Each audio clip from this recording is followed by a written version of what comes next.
Bonjour et bienvenue sur ISOBourse. Vendredi 16 septembre 2016, l'indice CAC 40 a terminé la semaine sur une baisse hebdomadaire de 3,54% à 4332 points. Passons tout de suite à l'analyse des marchés dans le logiciel ISOBourse. Alors en hebdomadaire, la courbe de pression ISOBourse 5 semaines du CAC 40 évolue toujours au-dessus de la courbe 20 semaines, mais les courbes se rapprochent vivement.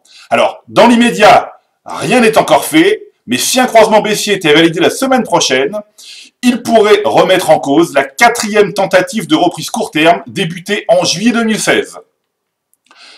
Alors en mensuel, la courbe de pression ISOBourse 5 mois du CAC 40 semble vouloir reprendre le chemin de la baisse.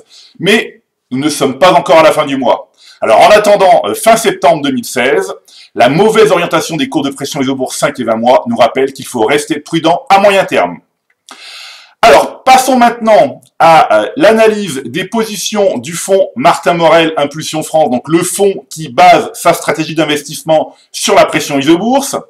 Alors, malgré la baisse du marché, donc un certain nombre d'actions cotées à la Bourse de Paris ont connu de très belles hausses cette semaine. Alors, pour les détecter, il faut savoir prendre du recul et appliquer les règles d'une méthode rigoureuse. Donc, c'est précisément ce que fait le fonds commun de placement Martin Morel Impulsion France. Alors cette semaine, le fonds Martin Morel Impulsion France est encore distingué en ne relâchant qu'un tout petit 0,3% contre une forte baisse de 3,5% pour le CAC 40. Alors, Line Data Service, MGI Digital Graphique, Le Noblage, Chargeur, SQLI, etc., donc, sont les plus fortes hausses du fonds Martin Morel Impulsion France cette semaine. Alors, à noter que la valeur Le Noblage est la plus grosse ligne du fonds Martin Morel Impulsion France.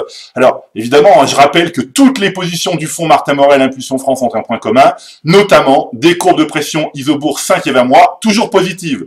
Alors, il n'y a qu'à jeter un œil. On commence par Line Data Service. Donc, vous voyez ici des courbes qui sont positives depuis mars 2015. Donc, c'est une position qui est détenue en portefeuille depuis un long moment. Et regardez ici, les courbes restent bien positives.